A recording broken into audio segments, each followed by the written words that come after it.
Nous vous invitons à vous abonner si ce n'est pas encore fait, à activer la cloche pour être au courant de nos prochaines vidéos, à nous suivre sur nos réseaux Facebook, Instagram, adventiste.mq. Bon visionnage et prenez soin de vous. Vous avez besoin d'aide.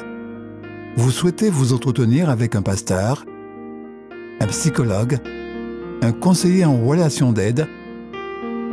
La cellule d'écoute de la Fédération des Églises adventistes du 7e jour de la Martinique est à votre disposition, 7 jours sur 7, de 8h à minuit, au 0805 288 394.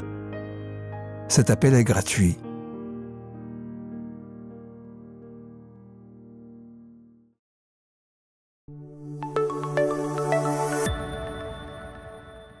Quel âge devez-vous avoir pour que Dieu vous appelle à une œuvre particulière? Victoria avait 10 ans lorsqu'elle accepta l'appel de Dieu à faire quelque chose que la plupart des fillettes de son âge ne font pas. Victoria habite sur un affluent du grand fleuve Amazon et elle a créé un petit groupe qui se réunit chaque semaine pour étudier la Bible. Un jour par semaine, elle embarque dans un petit canot et remonte le fleuve en pagayant. Avec habileté et détermination, elle se dirige vers la maison d'un ami et le prend au passage pour l'emmener à l'étude de la Bible. Parfois aussi son frère l'accompagne pour l'aider. Lorsque le canot est plein, ils se dirigent vers une autre île et attachent leur canot à un arbre. Ils pénètrent dans la jungle en marchant sur des branches tombées des arbres, essayant de ne pas tomber dans l'épaisse boue qui recouvre le sol de la forêt. Ils atteignent une petite maison construite sur pilotis au-dessus du fleuve. C'est là qu'habite un autre ami qui accueille les enfants chez lui pour l'étude de la Bible, pour pouvoir en bénéficier lui aussi. Le groupe commence par la prière. Ils ouvrent le guide d'étude de leur petit groupe et lisent la leçon. Après avoir discuté le sujet de la leçon, le groupe chante des cantiques avant de terminer par la prière. Les enfants se disent « au revoir » et retournent au canot pour rentrer chez eux. Lorsqu'on demande à Victoria pourquoi elle a décidé d'étudier la Bible avec ses amis, sa réponse, elle est franche. Parce que je veux être au ciel un jour avec eux. 3 des amis de Victoria ont été baptisés grâce à son témoignage. Et ceux-ci ont invité d'autres amis à leur leçon biblique hebdomadaire. Vous voyez que Victoria est un excellent exemple de ce que signifie être appelé par Dieu. Si une jeune enfant est disposée à affronter un grand fleuve pour partager sa foi avec ses amis, imaginez ce que vous pouvez faire pour partager l'évangile avec d'autres. De quoi avons-nous besoin pour présenter Jésus à d'autres personnes? Nous pouvons le faire par le moyen de nos prières, de nos actes, de nos dîmes et de nos offrandes, ou tout cela ensemble. En rendant notre dîme et nos offrandes régulières et systématiques, désignées offrandes d'engagement, nous donnons aux dirigeants la possibilité de préparer des ressources et de former des croyants jeunes et moins jeunes à diriger des groupes d'études de la Bible, comme celui de Victoria, et à lancer d'autres initiatives missionnaires. Puissions-nous mettre nos désirs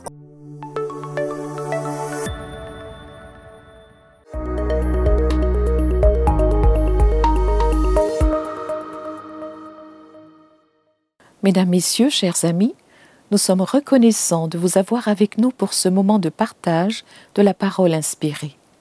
Au centre de notre réflexion aujourd'hui, l'amour qui précède nos choix, une thématique qui touche indéniablement profondément à notre identité de fils et filles de Dieu.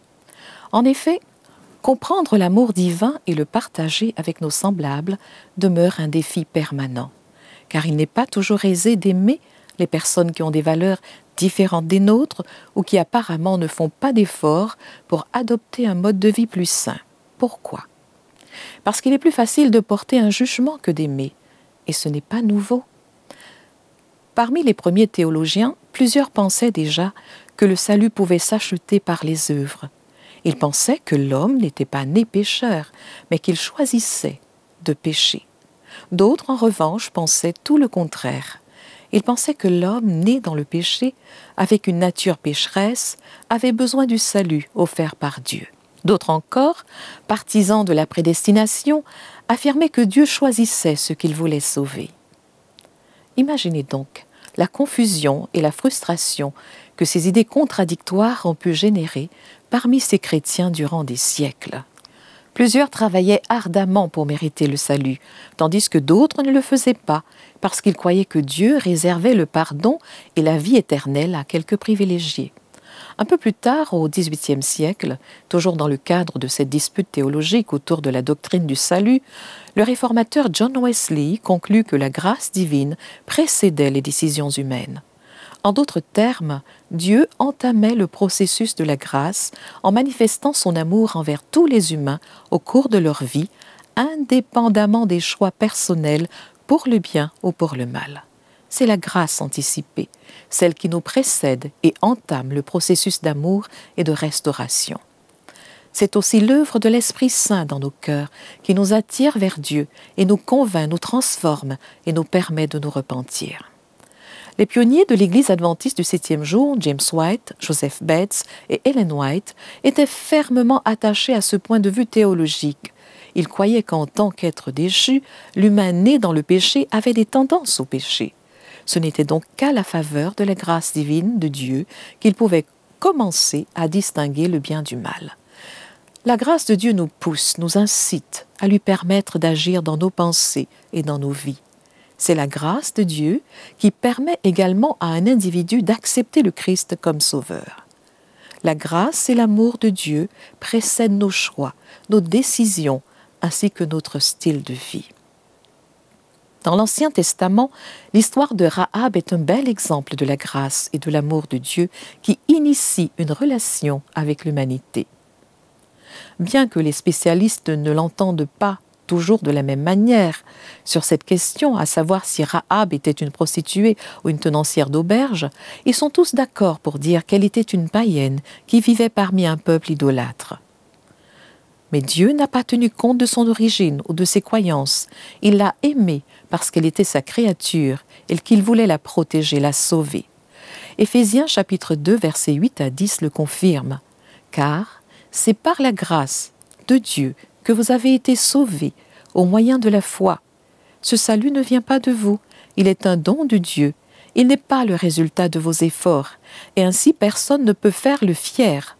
En effet, nous sommes l'œuvre de Dieu. Il nous a créés, unis avec Jésus-Christ, pour que nous menions une vie riche en actions, pleine de bonté, celle qu'il a préparée d'avance afin que nous les pratiquions. Mesdames, Messieurs, chers amis, voilà la vérité sur le caractère de Dieu. Avant que nous ne le choisissions, il nous a choisis. Jean chapitre 15, 16. Il prend l'initiative de la rencontre avec nous. Il ouvre le dialogue avec nous. Dieu est relationnel et il fera tout ce qu'il peut pour restaurer la relation brisée avec l'humanité déchue. Son amour précède nos choix, nos décisions et impacte notre style de vie. L'histoire de Rahab démontre la grâce divine. Lisons Josué, chapitre 2, versets 10 à 11. Nous avons appris, en effet, que le Seigneur a asséché la mer des roseaux pour vous permettre de la traverser lorsque vous êtes sortis d'Égypte. Nous avons appris aussi que vous avez tué les rois amorites, Sihon et Og à l'est du Jourdain et que vous avez détruit tout ce qui leur appartenait. À ces nouvelles, le cœur nous a manqué et personne ne se sent plus le courage de vous résister.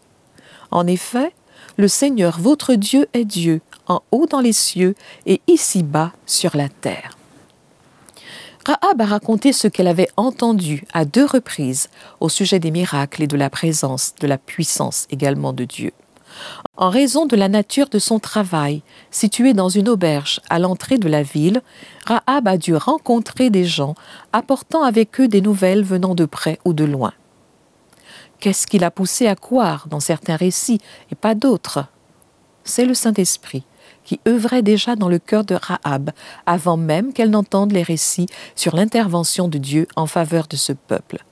Titre chapitre 3, verset 5 déclare « Il nous a sauvés, non parce que nous aurions accompli des actions justes, mais parce qu'il a eu compassion de nous.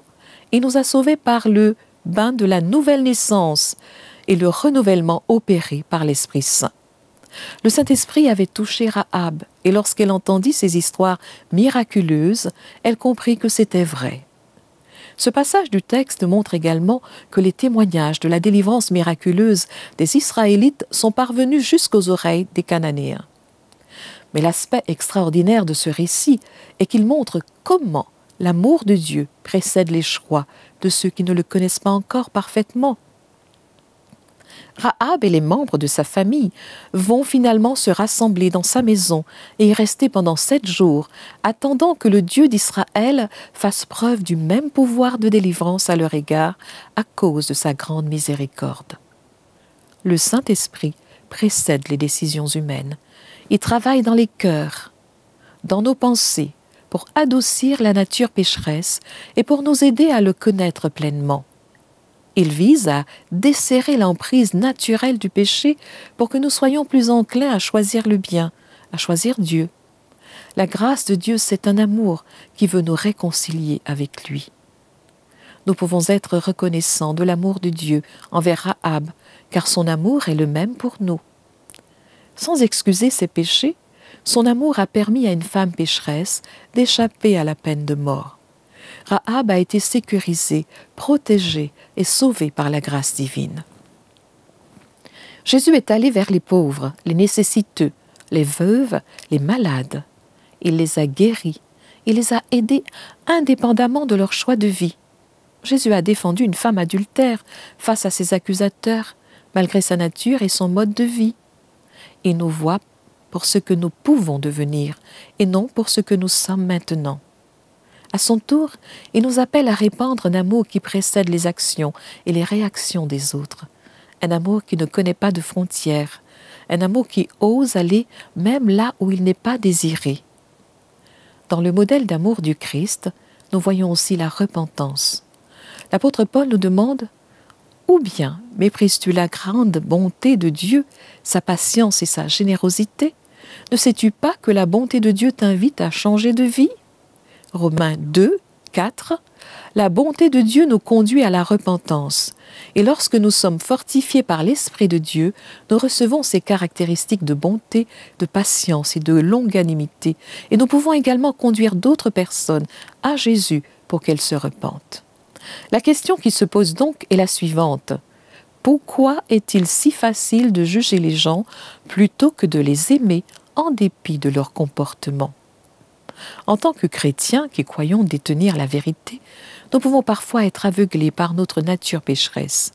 Parfois, nous pouvons même nous sentir plus spirituels que d'autres qui ne partagent pas nos croyances, mais nous devons nous rappeler que celui qui déclare demeurer uni à lui doit vivre comme Jésus a vécu. Les humains jugent leurs semblables parce que cela crée un sentiment de sécurité et de confort dans leur vie. Si une personne se considère comme meilleure qu'une autre dans une situation donnée, elle en retire un sentiment de légitimité, tout en réduisant ses sentiments d'infériorité et d'indignité. Le jugement vient de notre désir d'être meilleur que les autres, de sentir que nous avons plus de valeur et que nous sommes plus accomplis. La vision biblique du jugement d'autrui peut être définie comme l'action de notre nature pécheresse. Nos sociétés sont structurées de manière à célébrer la compétition et nous avons tendance à juger les individus, soit comme des gagnants, soit comme des perdants. Si un individu est meilleur qu'un autre dans un domaine, la société le place au-dessus des autres et récompense ses comportements. L'apôtre Jacques écrit à propos de ce problème. Ne faites-vous pas précisément des différences entre vous? Ne portez-vous pas des jugements fondés sur de mauvais raisonnements? Il poursuit sa réprimande en révélant leur participation active dans les préjugés, le favoritisme et l'injustice. S'ils ne s'en rendaient peut-être pas compte, mais ils jugeaient les autres en fonction de leur apparence et d'autres facteurs. Nous n'aimons peut-être pas l'admettre. Les préjugés continuent d'exister aujourd'hui, même à l'intérieur des murs des églises. Nous ne pouvons pas juger quelqu'un sur la seule base de la perception que nous avons de lui, de la couleur de sa peau, de son apparence ethnique, de sa classe sociale ou simplement de son apparence extérieure. Si une personne nous ressemble et se comporte comme nous l'espérons, elle est accueillie à bras ouverts. Si elle est considérée comme inférieure aux différents de nous, nous la laissons entrer parce que nous sommes chrétiens après tout, mais nous la laissons à distance, nous la tenons à distance. Comment définir alors le pécheur? Nous pouvons voir que cette question aura des réponses différentes selon la façon dont nous comprenons la doctrine du salut.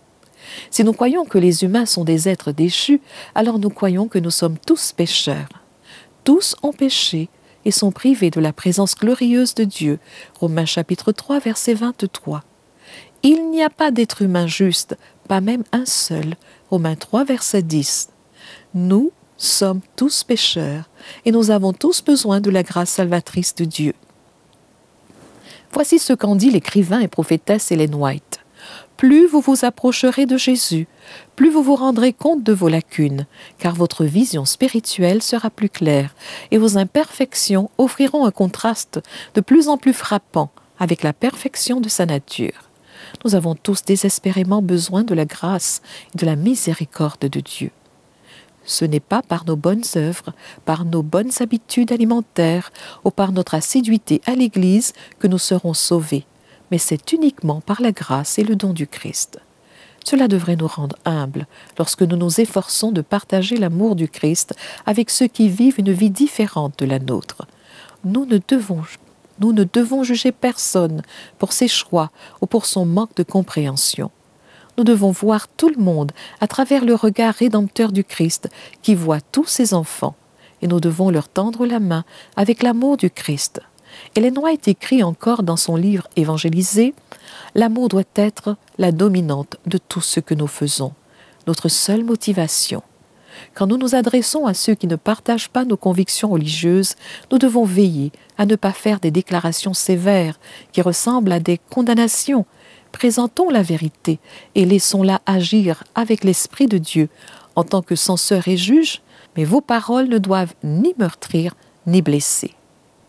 Dans la première épître de Jean, nous pouvons lire ce qui suit.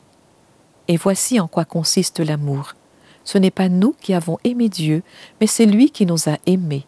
Il a envoyé son Fils qui s'est offert en sacrifice pour le pardon de nos péchés. Nous voyons au verset 10 que Dieu nous a aimés en premier.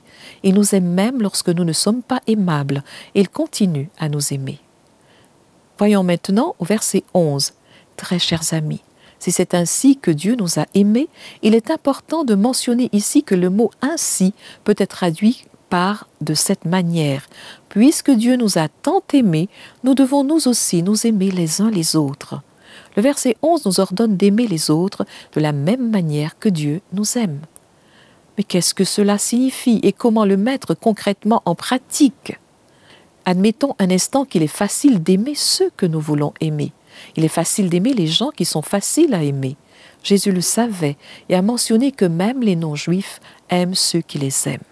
Mais aimer comme Jésus aime est un défi bien plus grand.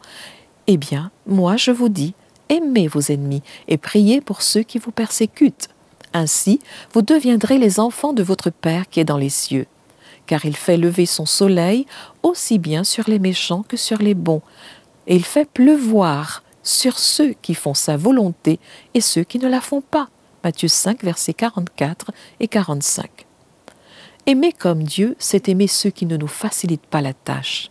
Il nous demande d'aimer les personnes qui sont différentes de nous, qui pensent et se comportent différemment de nous.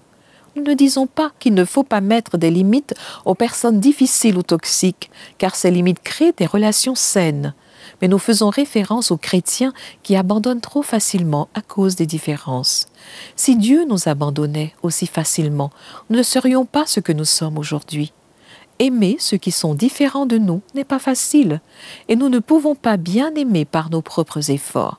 Ce n'est pas que par la grâce de Dieu que nous pouvons aimer comme Dieu aime. C'est l'œuvre de la sanctification qui dure toute la vie. L'Esprit Saint nous aide à nous débarrasser de notre orgueil et à le remplacer par un cœur indulgent, bon et patient. L'Esprit Saint nous aide à guérir nos blessures passées afin que nous puissions aimer les autres comme Dieu nous a aimés. Rahab, qui a connu le salut de Dieu, n'a pas laissé passer l'occasion de sauver sa famille. Sa confiance et son amour en Dieu signifiaient qu'elle l'aimait et se souciait du salut des autres. Comment pouvons-nous, en tant que chrétiens, nous réjouir de notre salut sans nous préoccuper de la condition des autres? De même que Rahab a plaidé pour la protection de ses proches, de même les disciples du Christ doivent se préoccuper du salut des autres. Nous avons tous éprouvé des difficultés à aimer certaines personnes ou à les aimer dans certaines circonstances. Une jeune femme, Cheryl, a vécu cette expérience. Cheryl avait une camarade de classe, Vicky, avec laquelle il était très difficile d'interagir et qui était difficile à aimer. Vicky avait toujours quelque chose de négatif à dire sur Cheryl. Elle inventait des mensonges et manipulait souvent les situations pour que les autres élèves n'aiment pas non plus Cheryl. Cette dernière était responsable de la classe depuis de nombreuses années. Elle arriva un jour en retard. Son professeur lui dit d'aller se présenter au poste de police situé à côté de l'école parce qu'une plainte officielle avait été déposée contre elle à l'école. Cheryl est en état de choc, mais elle s'y rend immédiatement. La fille, dure à cuire, qu'elle s'était habituée à être, ne verse aucune larme et elle ne se laisse pas influencer, apparemment, et ne laisse transparaître aucune crainte. Mais comme vous pouvez l'imaginer, elle était pétrifiée au plus profond d'elle-même. Lorsque Cheryl arrive au poste de police pour demander pourquoi elle était convoquée, tout le monde semblait confus. Et on lui dit que personne n'avait envoyé de message à l'école. Elle retourne en classe et l'explique à son professeur. Puis elle poursuit sa journée comme d'habitude. Mais avant la fin de la journée, elle découvre que Vicky a entièrement inventé cette histoire mensongère et que le professeur y a cru. Cependant, comment aimer une telle personne qui sabote délibérément la vie d'autrui? Nous devons plaider pour que l'amour de Dieu coule à travers nous, peu importe les choix des autres. Cheryl est rentrée chez elle avec un sentiment de tristesse et de colère, mais elle a prié à ce sujet. En s'adressant au Seigneur dans la prière, elle a clairement entendu murmurer « Cheryl, de la même manière que tu penses qu'elle est une personne difficile à aimer, imagine ce qu'elle ressent à ton égard. » Cheryl a réfléchi à son propre caractère et a dû admettre qu'elle aussi avait un côté difficile. Elle pouvait être merveilleuse, intelligente et bien organisée, mais elle pouvait aussi être autoritaire, forte d'esprit et peut-être même dominatrice. Elle avait probablement blessé ou offensé Vicky et d'autres personnes sans même s'en rendre compte. Dieu a ouvert le cœur de Cheryl pour qu'elle voie sa vraie nature, même si elle était encore jeune. Dès lors, Cheryl décida d'aimer Vicky et de faire preuve de gentillesse à son égard. Au début, c'était extrêmement difficile, mais finalement, sa gentillesse et son pardon ont conquis Vicky et elles sont devenues de bonnes amies. Cette histoire démontre que parfois l'amour n'est pas un simple sentiment, mais une décision que nous choisissons de prendre. Enfin, Dieu nous appelle à une vie d'amour authentique. L'amour est un engagement, une décision réfléchie de servir Dieu et son prochain. Ce type d'amour nous oblige, sans nous négliger, à œuvrer pour le bien-être de tous. Nous prions, mesdames, messieurs, chers amis, pour que le Seigneur déverse encore sur vous la bénédiction du Saint-Esprit, la sagesse et la puissance que lui seul peut offrir à chaque être humain. Qu'il vous bénisse tous. Merci pour votre écoute et à bientôt.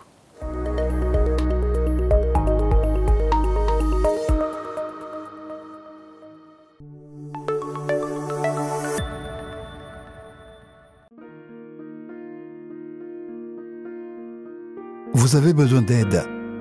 Vous souhaitez vous entretenir avec un pasteur, un psychologue, un conseiller en relation d'aide.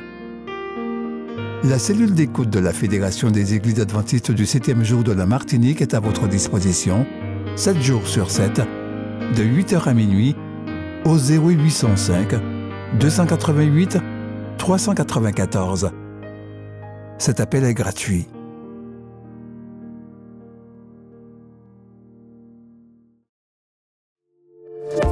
N'oubliez pas de vous abonner si ce n'est pas encore fait, de liker et de partager avec vos amis si cela vous a plu. À bientôt pour une prochaine vidéo.